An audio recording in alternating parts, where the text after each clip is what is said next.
Boldwood presents The Last Orphan, written by Carly Schabowski and read by Stephanie Cannon.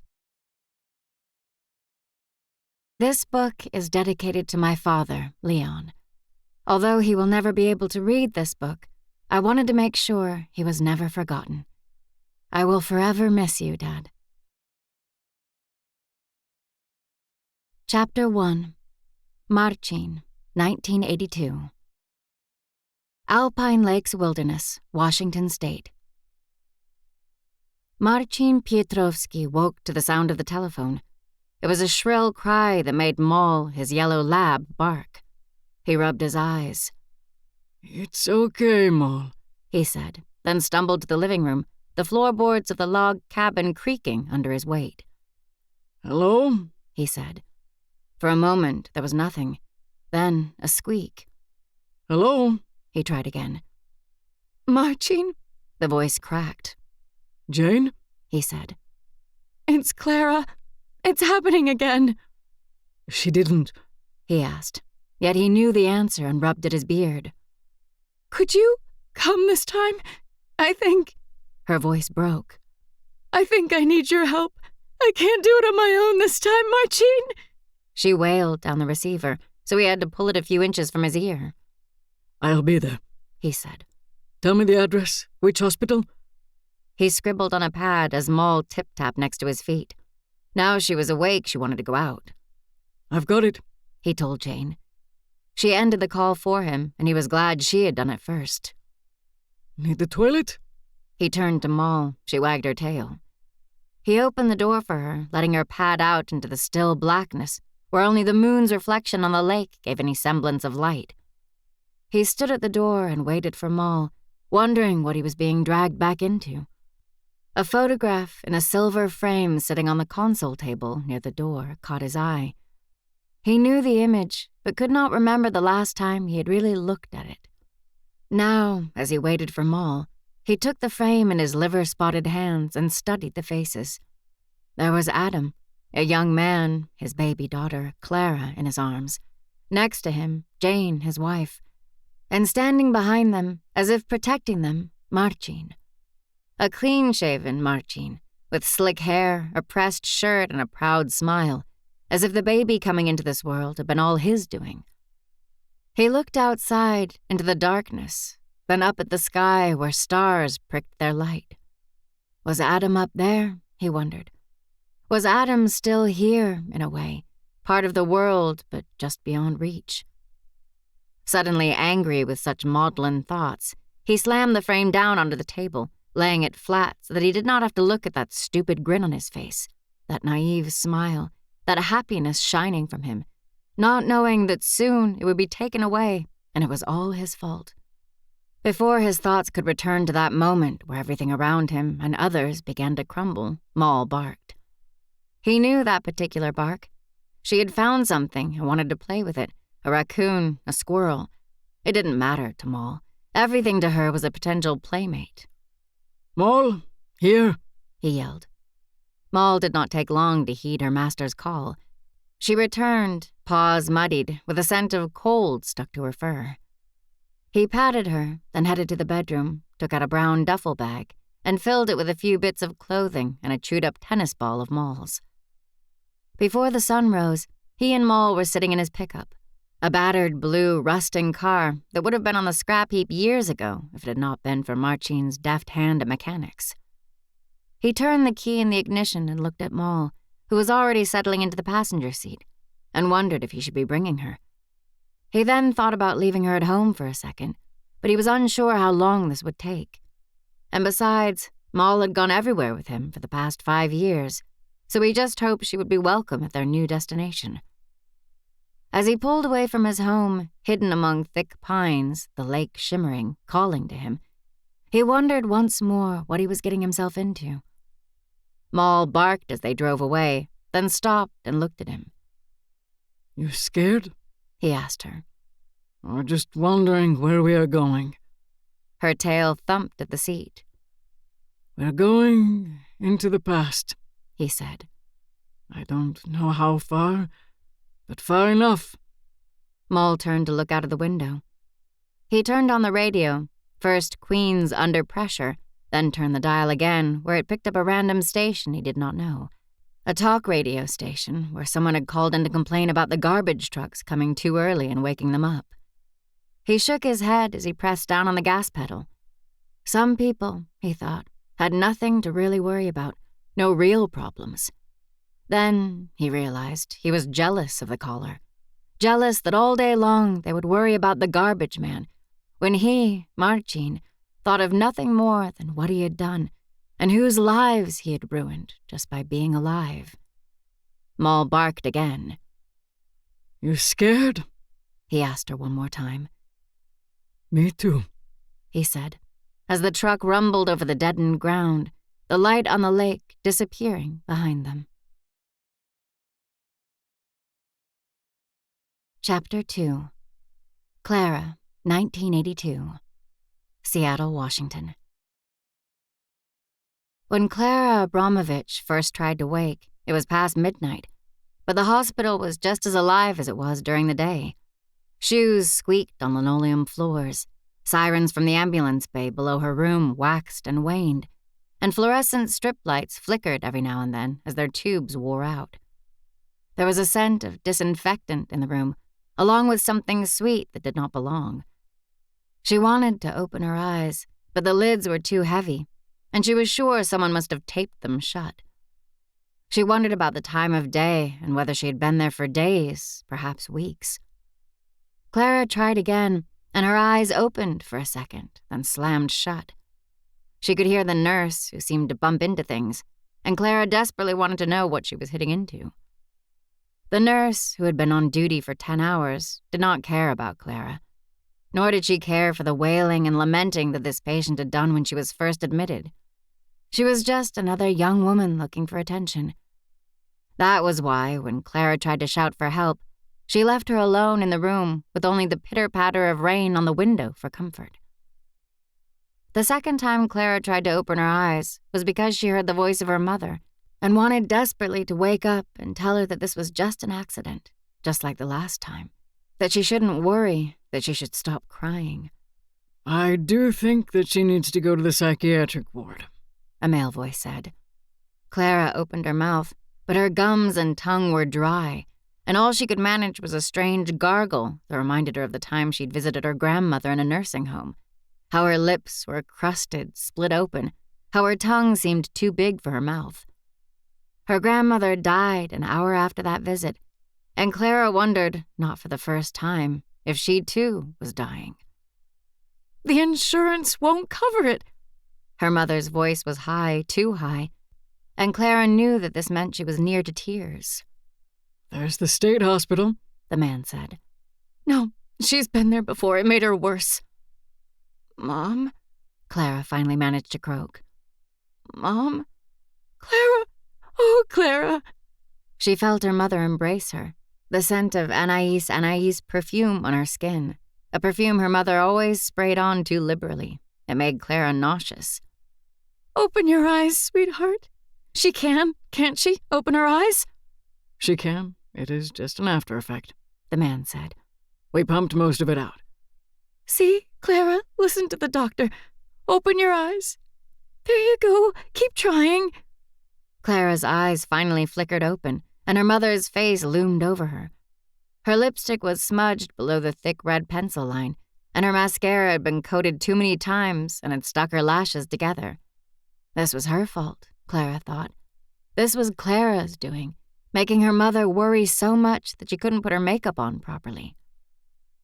"It was just an accident," Clara managed. "Just an accident." Her mother smiled, and the lines under her eyes creased. "Hush. No need to talk about that now." "We can't let her go unless she has somewhere safe to go. Will she be staying with you, Mrs.?" The doctor paused. "Mrs. Abramovich?" He stumbled over the pronunciation, and her mother immediately corrected him. "She'll be safe," her mother said.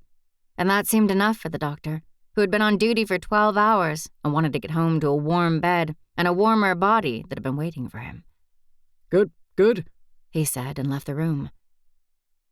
Over the next hour or so, Clara started to come around, and she could see the IV drip in her arm, a purple bruise underneath the needle that she knew wouldn't go away for a few weeks. She itched to yank it out, to get out of bed, leave the hospital this minute, and go back to her tiny room, which she shared with 2 med students who were rarely there. She itched to get back to that room, that bed, and the things on her nightstand. So? Her mother started, then stopped, coughed, and tried again. So, what happened? Clara smiled at her mother. It was an accident, like I said. I'd been working long hours and just took too many sleeping pills. But the doctor said they found some other things, too. Clara laughed. Weed, Mom, just weed. Everyone does it. She saw her mother purse her lips together. Weed was the devil's drug to her. And no matter how much Clara tried to downplay it, it was a gateway to other things. The other things that had been found in her blood work, too. That did not belong. Look, Mom. Clara reached out and took her mother's hand in hers. For the final time, it was just an accident. There were other things, her mother said. But Clara could tell she wasn't sure she should say them aloud. So there was silence until her mother broke it with another cough, kissed her on top of her head, and said she needed to make a call and would be back. An hour went by, and Clara swam in and out of sleep, images of the past few days scuttling over her eyelids, making her wonder which parts were real. She saw herself in her room, sitting in bed, the pale blue comforter with yellow flowers wrapped around her legs, her hand reaching for a sleeping pill. Then there had been something else, another pill, orange and too large. She'd had to bite it in half before attempting to swallow it. Her head had hurt, so she'd taken aspirin, shaking out 5 white rounds into her palm before tipping them into her mouth. She still could not sleep. Her head still ached. Memories had threatened to overcome her. Her father, his face gray, his lips open, his eyes wide. She'd taken more sleeping tablets, another orange pill, more aspirin until she'd sunk deep into nothingness. And now she was here. She snapped open her eyes and looked about the room for her mother. Clara sat. Her legs felt too heavy, and her arms were a dead weight. She managed to maneuver to the edge of the bed and let her feet touch the cold gray linoleum floor. She winced with the change in temperature, but forced herself to place her feet flat. With a heave, she stood and shuffled to the window, feeling as if she were in a dream, as if her body was not her own. Outside, the rain still fell, blurring the car park below where a beaten-up blue pickup sat, parked awkwardly over 2 bays. Clara? Her mother said, and Clara turned quickly and almost fell as her head spun. There was someone behind her mother, a bear of a man with a heavy beard that was speckled gray. His scraggly eyebrows, almost pure white, seemed as though they were trying to hide the eyes below them. But she could see the eyes, the ruddy cheeks. She knew the man who was hidden underneath all the hair. Uncle Marcin, she said, then looked to her mother, who was fussing with a red canvas duffel bag. Clara's red canvas bag, the one that was meant to be under her bed on Jackson Street, had no right to be in this room with her. Clara, Marcin said. You're fine. Is that a question? Clara asked. He shrugged. Marcin has been very kind to me, her mother said, now bringing out a pair of jeans from the canvas bag. Very kind. I've been speaking with him, and he knows about it all, well... Her mother looked at her. You know. Clara nodded. So he says you can stay with him a while, get better, get away from all this. Clara's head was still dreamlike and fuzzy. She tried to think about Marcin, a man she had not seen for 11 years, since she was just 12 years old, who had disappeared into the wilderness of Alpine Lakes more than 2 hours away, who had not even come to her father's funeral when she turned 14. A man she called uncle, though he was not a blood relation. A man who'd raised her father despite not being much older than him. A man she suddenly realized she did not know anymore. How long? Clara asked her mother. How long what? How long have you been talking to him? Papa didn't talk to him before he died, so why are you still talking to him? Because her mother said. Marcin was not offended that Clara was talking about him as if he were not in the room. To be honest, he expected her to say more than she had, but he could see how pale she was, how thin, how the veins on her hands were too blue and too pronounced. Because what? Clara was still asking her mother, while Marcin's eyes roved about the room. The IV drip, the plastic cup on the side that was half full of water, the machine that was bleeping. Marcin realized he had not been in a hospital like this before. The last time he was in a hospital, it had been a makeshift affair in the bowels of an abbey in Budapest. Marcin, Jane snapped him away from his thoughts. Can you give us a minute? He saw that she was holding up Clara's jeans and a green knitted sweater. Yes, he said and left the room. She wanted to laugh. It seemed so absurd. Her mother picking clothes out of her bag, her uncle Marcin waiting outside the door. It was a joke, surely. Her mother continued to pack things in the red bag, a bag that used to be her father's. The zipper is broken, her mother said, tugging at it against the teeth as she shoved the rest of the unneeded clothes back in. I should have brought a different one. She sighed and pushed a stray hair away from her head. Clara saw the bruise on her mother's hand, the veins below thick and pushing against her thin skin. She turned away. She had done this to her mother. It was all Clara's fault. You know I would have you stay with me, her mother said. You know I want to, but you know... I know, Clara cut her off. I understand, but I don't need to stay with Marcin. I'll be fine on my own. Clara waited a beat, expecting, as usual, for her mom to start arguing with her. Clara coming back stronger, until eventually her mother would relent, and Clara would be free. This time, though, her mother started to cry. Mom? She turned to look at her. Her mother sat on the chair, one hand loosely clutching the red knapsack, the bruised hand wiping away tears that fell too quickly. Mom? She tried again, then started to maneuver herself off the bed. Mom. She got close to her mother, close enough to hug her, to whisper that everything was going to be all right, that the past few months were just a blip, that she could manage and this wouldn't happen again, that this time she would be there for her as she should have been from the start. But Clara did not bridge the inched gap between them, afraid, almost, to say what she needed to in case other unsaid things came out of her mouth. Please, do this for me, Clara? Her mom sniffed and looked at her with a mascara-streaked face. Marcin loves you, and you loved him once. I know it has been a long time, and I know you have all sorts of questions, and I know memories, too, will come up. I know it all, and I know it will be painful. But I can't do it this time, Clara. I can't see you do this to yourself and take care of myself. I should be taking care of you, Clara stressed, her eyes landing on her mother's bruised hand again. You can't. You need to take care of yourself first, and then we'll see.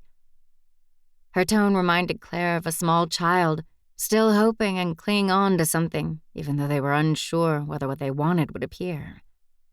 I'll be fine, Mom. With Marcin? Yes, with Marcin. I'll go. And you'll see, in just a few days, I'll be fine, and then I'll come stay with you. Her mom sniffed again, then rummaged around in her sleeve and brought out a used tissue. She blew her nose, then wiped her face. You'll need some toiletries, she said, looking at the bag. I'll just go downstairs to the store and see if there's anything suitable. Her mom stood, then kissed the top of Clara's head. You get changed now. I'll be back in a minute. As soon as her mother left, the room felt too big and too quiet. Her mind roved over the years, grasping at snippets of memories that she wanted to forget, then landed on one of Marcin, of a happy time. It had been a Thanksgiving pageant at school. She was 6, maybe 7, she wasn't sure, but she could remember the scent of the auditorium, musty curtains and floor wax. Clara had stood in the wings dressed as a pilgrim, her hat too tight, her legs scratchy from the tights she had to wear. Together with 2 other girls, she'd peeked out into the audience to find her parents, as those with speaking and singing parts moved about the stage under bright lights, and the scent of burning dust as it hit the bulbs. Clara could not find her parents. She'd scanned and scanned the crowd, her chest tightening. They weren't coming. Why weren't they coming? Her mommy had promised they would be there. Poking her head out a little more, she had seen a hand raise up and wave. Uncle Marcin. She'd waved back and seen that the seats next to him were empty. Her parents hadn't made it. Something to do with Daddy being ill again. She'd seen it that morning, how his face was white, but Mommy had still said they would be there. She'd felt the tears welling in her eyes as her hands pulled and stretched the hem of the black coat she'd worn. She'd wanted to go home. She'd wanted her Mommy and Daddy. A teacher had told her to stop crying. A boy from her class had called her a baby. She'd been moved away from the wings toward the rear of the stage and told she would go on in a minute with everyone else and sing the final song, and how wonderful it would be and how brave she would be. Clara had cried and shaken her head. She hadn't wanted to be brave. She wanted to go home. She remembered how the teacher's hand had gripped her arm a little too tightly, how she had told Clara to stop crying again, which only made her cry more. Then she'd heard him. Come, Clara. She'd turned to see Uncle Marcin. He'd picked her up swiftly and said something to the teacher as she nuzzled into his neck. As they'd walked out of the school, he told her that they were going to get ice cream and then go home and see her parents, that her dad was ill, but it would be okay. Now, he stood outside her room, and even though there were years that had separated them, she clung on to the memory of how safe she had felt that day, of how she'd believed him when he had said everything would be okay, even though it had been a lie. In the corridor, a light flickered above Marcin, and he yearned to stand on one of the plastic orange chairs that lined the waiting room across from him and fix it. Instead, he stood, leaning against the wall, and imagined what they were talking about inside, how Clara was confused, tired, and wondering why this man from her childhood had come to rescue both her and her mother, even though he had removed himself from their lives. Not that he had wanted to, of course. It was just the manner in which the falling out between him and Clara's father had occurred that had sealed Marcin's fate to disappear to the log cabin he owned upstate, sell the house in the city, and live without a family. It was his burden to bear, and bear it he did. Jane had kept in touch, though, letters and calls to talk to him about Adam, about how he was changing. She kept him abreast of it all, even though there was nothing that Marcin could have done to save him. Adam would not let him. But now, perhaps he could right that wrong, save Clara, save her before it was too late, and not let the past obstruct the present.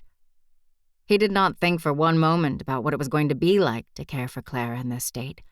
He did not wonder who she was now, nor that he had only known her as a child, and that this Clara was someone new and might not like him the way she had back then.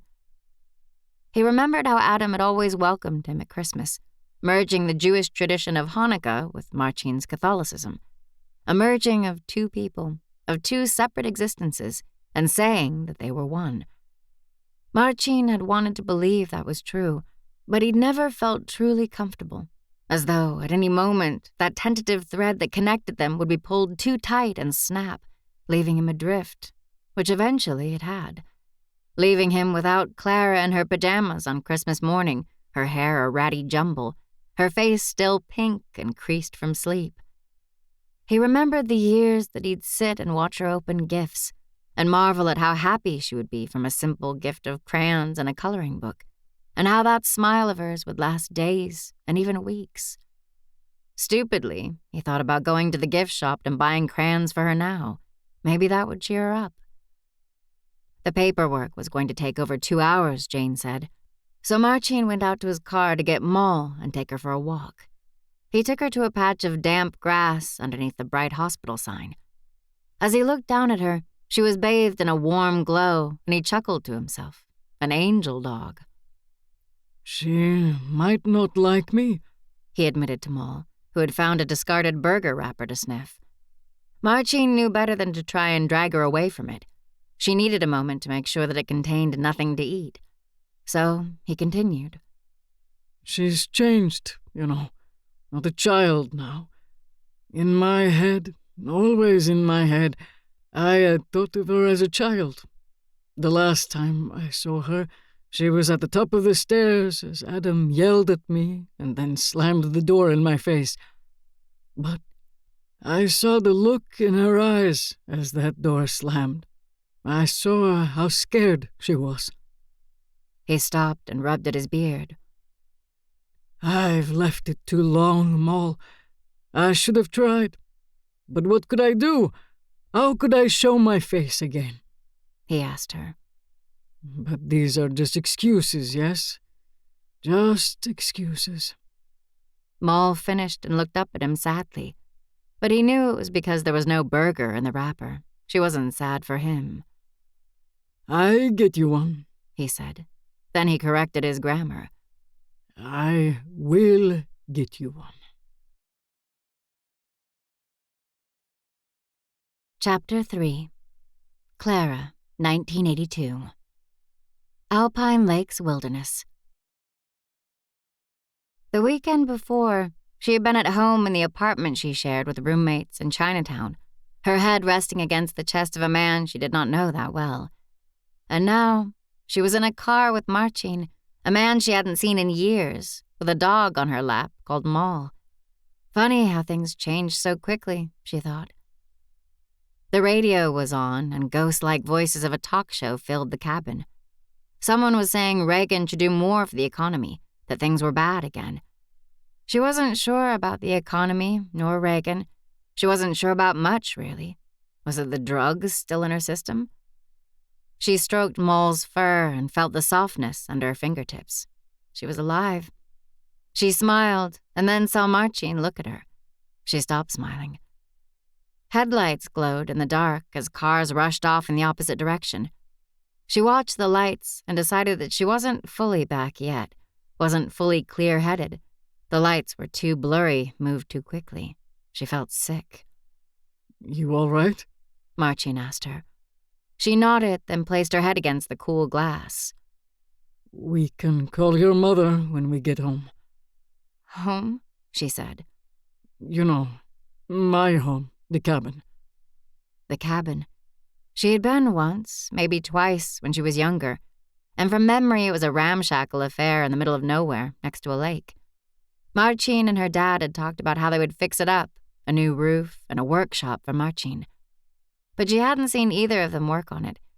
Instead, they'd sat by the edge of the lake and cracked open beers from a blue cooler while she and her mom walked through the woods and looked for fairies. Fairies, God, she must have been young. You all right? He asked again. Mom said I had to come here, she said, her voice syrupy with sleep and tinged with the sedatives. She said you were still family, but I'm not sure, I'm not sure about anything. Get some sleep, he told her. Sure, she said, and closed her eyes.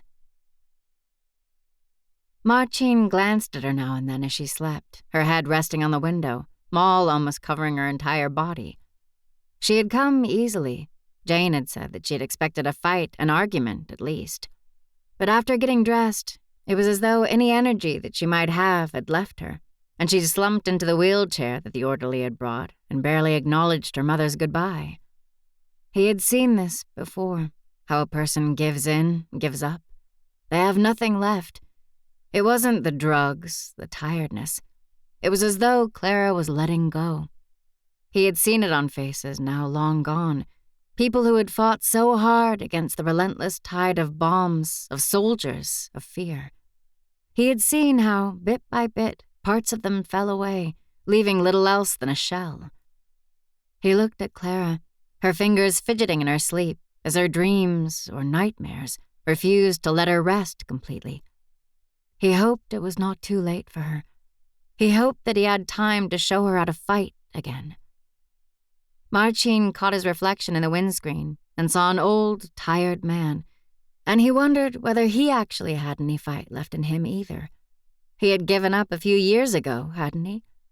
Or had he given up before then, way before, as a 22-year-old who had no real way of being himself and had no family?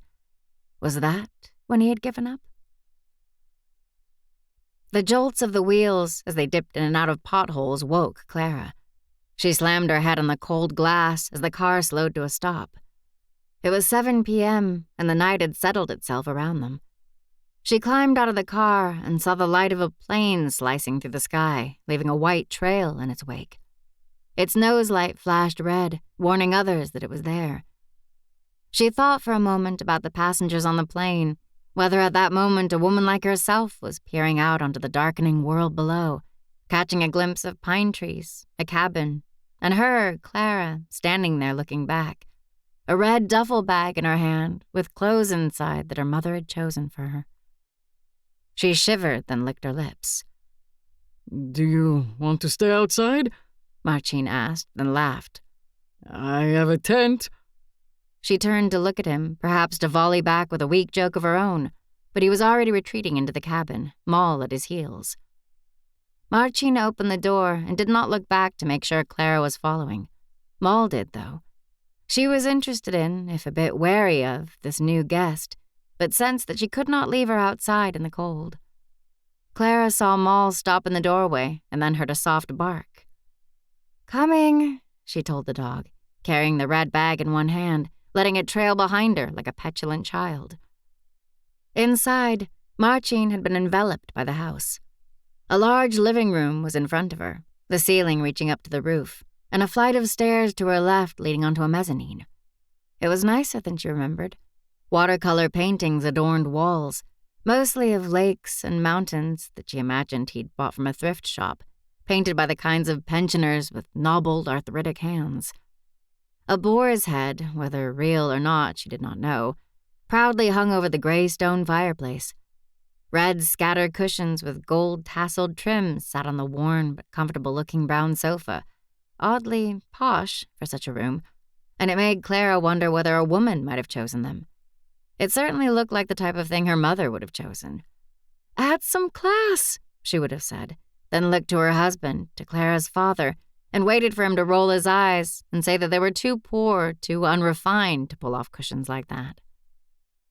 Moll liked the cushions and had already jumped on the couch, snuggling into one of them, yawning and making that little squeak of a noise the dogs did. She sat down next to her. "Long day," she patted the dog's head. You know how to start a fire? Marcin had appeared from a room to the right, his big arms holding a stack of logs. He dumped them next to the fireplace and dusted his hands on his trousers. Matches on the mantel, kindling and paper in those baskets there. You think you can do it so I can be started on dinner?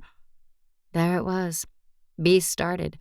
A small grammatical error that Claire remembered she'd once loved so much, reminding her of when Marcin used to speak more, and when he did, with humor, love, and affection. And as the words fell out of his mouth, the errors came aplenty. She smiled at him, wanting him to return it. Marcin did not. Is that a yes? She nodded. Good. Quickly. It was being very cold that night. Again, an error, but this time it did not have the same effect on her. The fire's heat could not fill that room, let alone the whole house.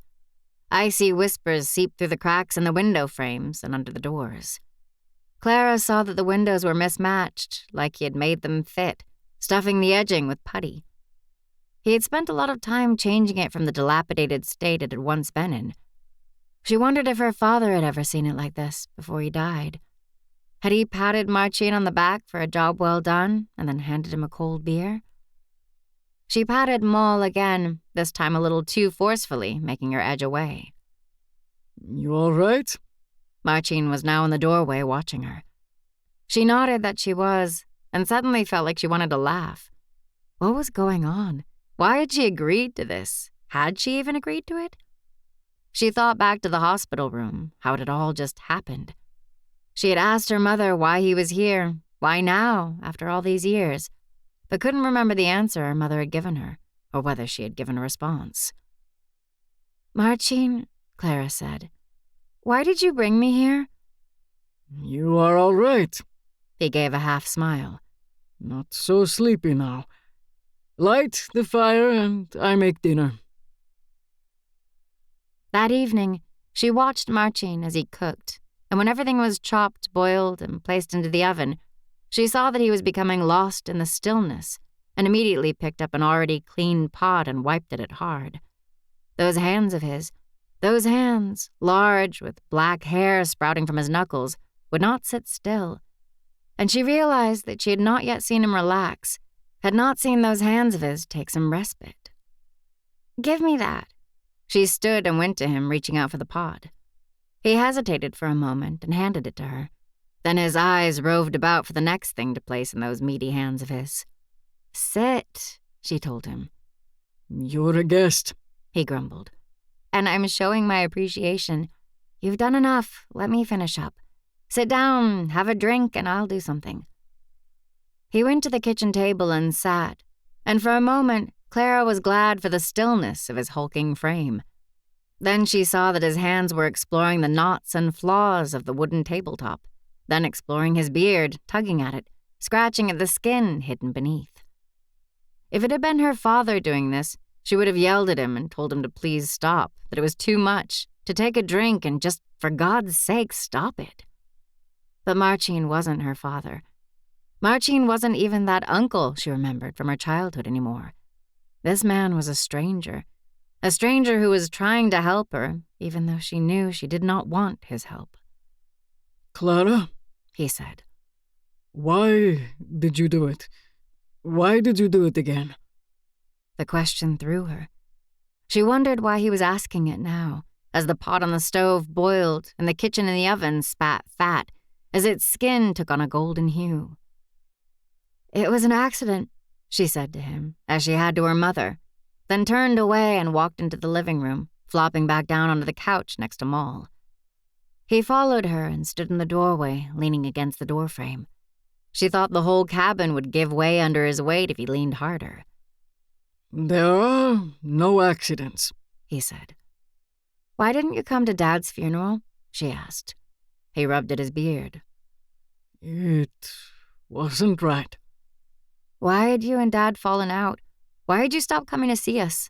I mean, one minute there you were, Uncle Marcin with the smiles and the cuddles, and the next, poof, gone, living in the wilderness." "I can see you're back to normal now," he said. She was fine now.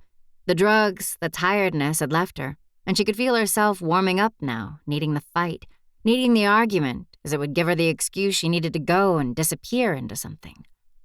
"You want to fight," he said. "I see it. I'm not stupid. Old, but not stupid." "So what if I do?" She huffed at him and stroked Moll too hard, who under pressure leaped off the sofa and ran into the kitchen. "You want to be angry at me so you can take drugs," he said simply. "You think I am stupid, that I can't see things. I see many things, Clara. I just don't feel the need to tell everyone everything." "So just tell me one thing. Tell me why you and Dad fell out. Tell me why you didn't come to the funeral. Tell me why you want me here now. To be honest, I don't even need to be here. I could go right now. Go home." "Home?" he asked. Clara nodded. Home. Her bedroom, and the pills, and the roommates that were never there, and the pizza box under her bed that had been there a week, and the towel on the back of her door that she hadn't washed in a month, and the diary, and the loneliness, and the fear. Suddenly, she was tired again. "After dinner," he said. "Maybe after dinner we talk." "Sure," she said, and slumped against the tasseled cushions. Marcin turned and headed into the kitchen, mumbling something. "What did you say?" she called after him. She heard plates being placed on the table with too much force. One broke. "What did you say?" she tried again. "Some things that are broken, they can never be fixed," he said, louder now. And she wasn't sure whether he was talking about the plate or about her. That night, Marcin went to bed and could not find sleep. He sat on the edge of the mattress and listened to Clara, who was bumbling about from room to room, her mind wanting to find some relief. But both she and Marcin knew there was nothing in the house to dull the pain. Marcin did not keep alcohol at home, and his only tablets were in his bathroom cabinet. Moll nudged at his hands, which were clasped as if in prayer. "If I tell her," he said to the dog. "If I tell her, it's a risk. She might understand. It might help her, but it might make her worse." Moll's wet black nose nudged him again, and Marcin picked up his journal and began to write. Chapter 4. Marcin, December 1939. Poznan, Poland. Stary Rynek bustled with life despite the changes in the city. Indeed, it was no longer Poznan, but Posen, a now German city, annexed only a few months before, leaving Poles bewildered with their sudden nationality change. Shoppers shopped. Harried mothers ushered their children toward the bakery, the ice cream parlor. Just one treat, they said. Closer to Pialnia Vodki Piva bar, older men huddled to talk, serious talk. The Germans were there, and they questioned what that meant for them. 2 Jewish men passed by the huddle of Poles, and looks were exchanged. Someone said that it wouldn't be long now, wouldn't be long until the Jews were gone. Another man agreed and said that was the way it should be. "You can't honestly believe that," said a man with a wire-haired terrier at his feet. He smoked hard on his cigarette, then flicked it and ground it out under his boot. "You can't honestly, really believe that." He walked away from the huddle and told himself not to go there again. Soldiers walked with purpose through the cobbled streets, their shiny boots glinting in the weak winter sunlight. They looked at people as they passed, noting the fear on each face, and looked now and then at the prettier Poles, the young girls who gave a quick smile that told them to come and visit this bar or that cafe when they were free. Above the noise, the chiming of the clock that signaled 10 a.m. from the town hall watchtower, the rumble of tires that came from Germany, the heavy bootfall of soldiers as they walked among the natives and eyed each one with suspicion. Above all that, in an apartment above the square, Marcin Piotrowski slept and dreamed of water. In this dream, he walked barefoot in a field of rape. The yellow flowers emitted their dusty aroma, so strong, so visceral in the dream, that the sleeping Marcin rubbed at his nose. The sun was high, beating down on him, and behind him he could hear his father calling to him. He wanted to go home, back to his father, drink water to loosen his dry mouth, talk it all through with him, and try to make him understand that what happened was a joke, a misunderstanding, that their neighbor thought they saw something that really didn't happen. But every time he tried to walk toward his father's voice, his feet refused to move, his legs were too heavy and he could not lift them. The sun was hotter.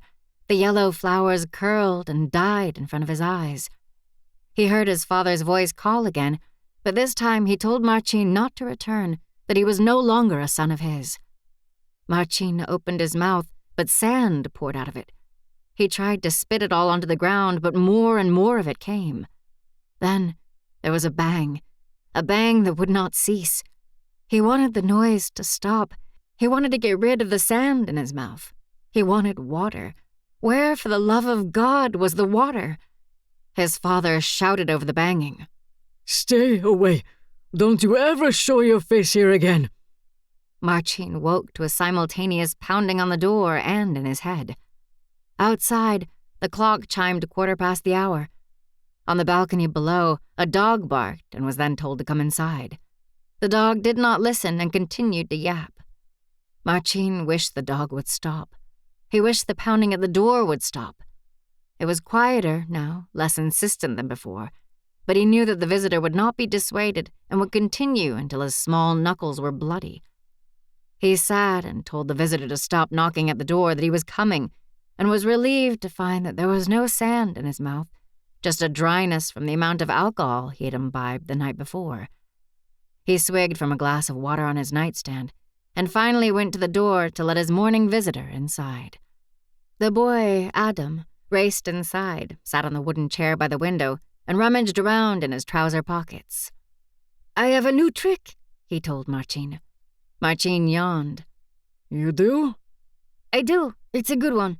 It's one with a knot in the middle of a piece of string, and then I make it disappear." Marcin yawned again and fumbled around in the tiny kitchen, trying to find a coffee urn and coffee. He placed it all on the stove and then drank back a glass of water. "You're thirsty," Adam said. He nodded, gulping down the last bit. "I get thirsty sometimes. Like when I go out and play in the square with my friends. We play all sorts of games. I liked the one when we played pirates. Do you know pirates? I read about them in a book in school. Do you know about them?" Marcin did not answer, and Adam continued to fuss with a piece of rough twine that he had managed to pull out from his left trouser pocket. "I ran, and then I got thirsty and had to come home for my..."